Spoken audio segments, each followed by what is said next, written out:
Iran ने दरअसल reports के मुताबिक आप देखिए कि ईरान ने कुवैत में अमरीकी मफादात के करीब मिसाइल हमले किए हैं। जी हां, कुवैत में अमरीकी जो इंफ्रास्ट्रक्चर है, जहां पर अमेरिका के अड्डे हैं, यहां पर मिसाइल हमला दरअसल ईरान ने किया है। और इसी तरह से बहरीन में मौजूद अमरीकी फौजी तंसीबात को निशाना बनाने का दावा भी ईरान ने किया है। और उधर उर्दन यानी कि जॉर्डन में भी अमरीकी अहदाफ पर हमलों की इत्तला ईरान ने दी है।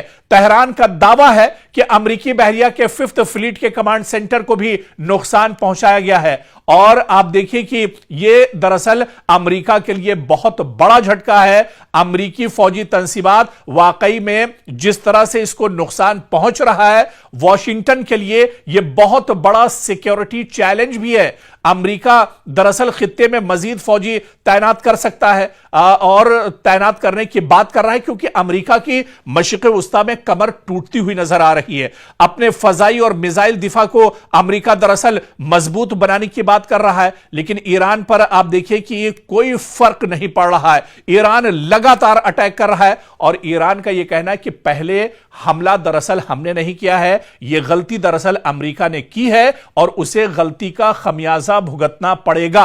और यही वजह है कि पूरे मशरिक़ वस्ता में अब ईरान अमेरिका को दौड़ा दौड़ा कर एक तरह से पीट रहा है। अमेरिकी जो तंसीबात हैं, अमेरिकी जो इंफ्रास्ट्रक्चर है, अमेरिका के जो एयरबेस हैं, अमेरिका के जो सिफारत खाने हैं, अमेरिका के जहां जहां अड्डे हैं, वहां पर लगातार अब ईरान एक तरह से टारगेट कर रहा है और उन्हें निशाना बना रहा है, उन्हें नेस्तो नाबूद कर रहा है और उन्हें खत्म किया जा रहा है। क्योंकि ईरान को पता है कि मशरिक़ वस्ता में अगर अमेरिका की कमर टूट गई तो फिर अमेरिका कहीं का नहीं रहेगा, क्योंकि वॉशिंगटन से बैठकर या पेंटागन से डायरेक्ट अमेरिका दरअसल ईरान पर हमले नहीं कर सकता है। उसे दरअसल मशरिक़ वस्ता के जो पिट्ठू ममालिक हैं, जो सऊदी अरब के पिट्ठू ममालिक हैं, दरअसल उनकी जरूरत अमेरिका को पड़ेगी। और अगर इन ममालिक की जो दरअसल ईरान के अमेरिका के इशारे पर काम करते हैं, अगर ईरान जानता है इन ममालिक में अमेरिकी एयरबेस को खत्म कर दिया गया, अमेरिकी फौजियों को यहां पर परेशान किया गया, अमेरिकी तंसीबात को नेस्तो नाबूद कर दिया गया, तो फिर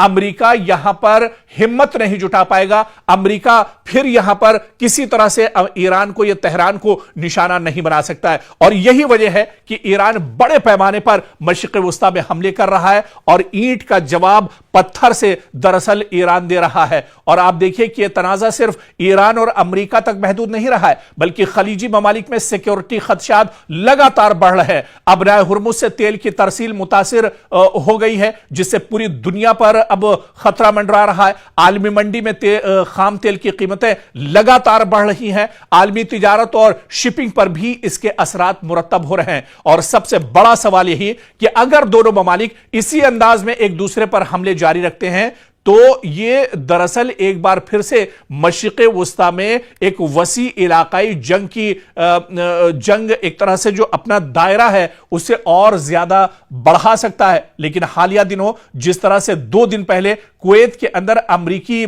फौजियों को निशाना बनाया है, ईरान ने 6 अमरीकी फौजियों को मौत के घाट उतारा है, यह बिल्कुल सही आप सुन रहे हैं। आप गूगल कर लीजिए, सोशल मीडिया पर जाकर देख लीजिए, टीवी की रिपोर्ट्स आप देख लीजिए उठाकर, और 6 अमरीकी फौजी हैं जिन्हें मौत के घाट उतारा गया है। दरअसल ईरान ने पूरी हिकमत अमली के साथ पूरा एक पॉलिसी के तहत यह बड़ा हमला कुवैत में किया था, जहां पर 6 अमेरिका के फौजियों को मौत के घाट उतार दिया है। ईरानी हमले में 6 अमेरिकी फौजियों की हलाकत हुई है और बच जाने वाले जो अहलकार हैं, इस हमले में जो खुशकिस्मत थे अमेरिकी फौजी जो बच गए हैं, उन्होंने बहुत बड़ा दावा किया है। उन्होंने यह दावा किया है जो अमेरिकी फौजी इस हमले में मरे नहीं हैं, बच निकले हैं, उन्होंने यह दावा किया है कि अमेरिकी जनरल्स ने हमारी वार्निंग को नजरअंदाज कर दिया।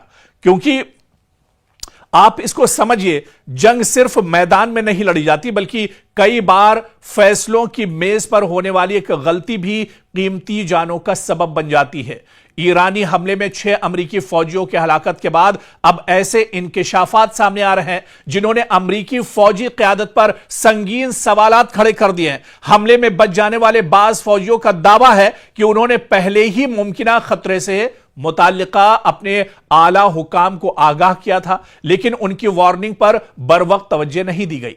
और आप देखिए कि अगर यह दावा جو خود امریکی فوجی کر رہے ہیں، اگر یہ درست ثابت ہوتے ہیں تو معاملہ صرف ایک فوجی حملے تک محدود نہیں رہے گا، بلکہ امریکی فوج کے فیصلہ سازی کے نظام، انٹیلیجنس کے استعمال اور کمانڈ انفراسٹرکچر پر بھی بہت بڑے سوال اٹھیں گے، کیونکہ رپورٹس کے مطابق حملے سے پہلے کچھ فوجیوں نے علاقے میں بڑھتے ہوئے خطرات، ممکنہ میزائل یا ڈرون حملے اور حفاظتی انتظامات کی کمزوری سے متعلق خدشات ظاہر کیے تھے۔ ان کا کہنا ہے کہ ان اطلاعات کے باوجود مناسب حفاظتی جو سیکیورٹی انتظامات نہیں کیے گئے، جس کے بعد حملہ ہوا، ایران کی طرف سے بہت بڑا اٹیک کیا گیا اور 6 امریکی فوجی اس حملے میں مار دیے گئے۔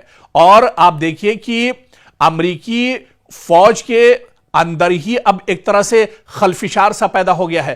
امریکی فوجی اب ڈر کا شکار ہو گئے ہیں، کیونکہ جس طرح سے امریکی فوجیوں کو ایران نے ٹارگٹ کیا ہے، اس سے فوج کے اندر اندرونی تحقیقات کا دائرہ وسیع ہو گیا ہے۔ اعلیٰ فوجی افسران کی ذمہ داری اور جواب دہی پر اب وہاں پر سوال اٹھ رہے ہیں، اور مستقبل میں امریکی فوجی اڈوں کی سیکیورٹی پالیسی میں تبدیلی بھی اب امریکہ ایک طرح سے کر سکتا ہے۔ کانگریس میں اس معاملے پر سماعت یا تحقیقات کا مطالبہ بھی واشنگٹن کے اندر اٹھ سکتا ہے۔ امریکہ کے لیے دراصل یہ بہت اہم ہے، یا یوں کہا جائے کہ امریکہ کے لیے بہت بڑا جھٹکا ہے۔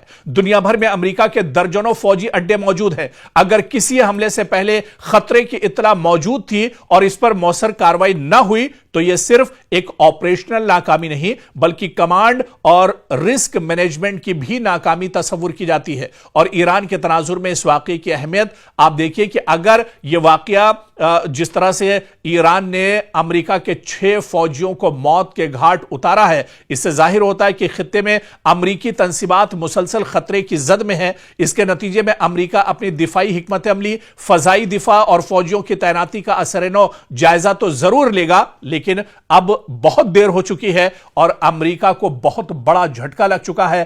امریکہ کو بہت بڑا جانی اور مالی نقصان دراصل ہو چکا ہے۔ 6 فوجیوں کی جان جانا، وہ بھی امریکی فوجی۔ آپ سمجھ سکتے ہیں کہ کتنا بڑا دباؤ ڈونلڈ ٹرمپ پر ہوگا، کتنا بڑا دباؤ پینٹاگن پر ہوگا، اور اس کے اثرات آنے والے دن ایک طرح سے امریکہ کے اندر بھی دیکھنے کو مل سکتے ہیں۔ تو یہ تمام جو کاروائی دراصل اب ہو رہی ہے، اس سے یہ ظاہر ہو رہا ہے کہ اس جنگ میں ایران دراصل پوری مضبوطی کے ساتھ کھڑا ہے۔ ایران پوری مضبوطی کے ساتھ یہ جنگ لڑ رہا ہے، اور جہاں پر موقع مل رہا ہے وہاں پر ایران دراصل امریکہ کو چوٹ پہنچانے کی کوشش کر رہا ہے۔ دراصل ایران بہت مضبوطی کے ساتھ جنگ اس وجہ سے بھی لڑ رہا ہے کیونکہ یہ ایک رپورٹ ہے جس کے بارے میں اگر ہم آپ کو بتائیں کہ ایران کی جو اصل طاقت ہے وہ اس کے لیٹسٹ اور جدید دراصل ڈرون ہیں، جن کے بارے میں پوری ایک رپورٹ آئی ہے کہ کون کون سے ڈرون دراصل استعمال کر رہا ہے ایران، اور ان کی صلاحیت کیا کچھ ہے، ان کی خاصیت کیا کچھ ہے۔ اسی طرح سے شاہد 149 جو میزائل ہے، یہ بہت امپورٹنٹ میزائل ہے، اور آپ دیکھیں کہ پہلے دن سے اسرائیل امریکہ کے خلاف ایران ان شاہد 149 میزائل کا استعمال کر رہا ہے، اور آپ دیکھیے کہ یہ ملٹی ٹارگٹ اسٹرائکر یہ دراصل میزائل ہے، اور اس کی جو رینج ہے وہ تقریباً 4000 کلومیٹر تک، یعنی تہران سے اگر شاہد 149 ڈرون داغا جاتا ہے، چھوڑا جاتا ہے، تو یہ اپنے ہدف کو 4000 کلومیٹر تک بھی ایک طرح سے وہاں پر جا کر یہ اپنا کام کر سکتا ہے، اور دشمن کو نیست و نابود کر سکتا ہے، دشمن کو تباہ کر سکتا ہے۔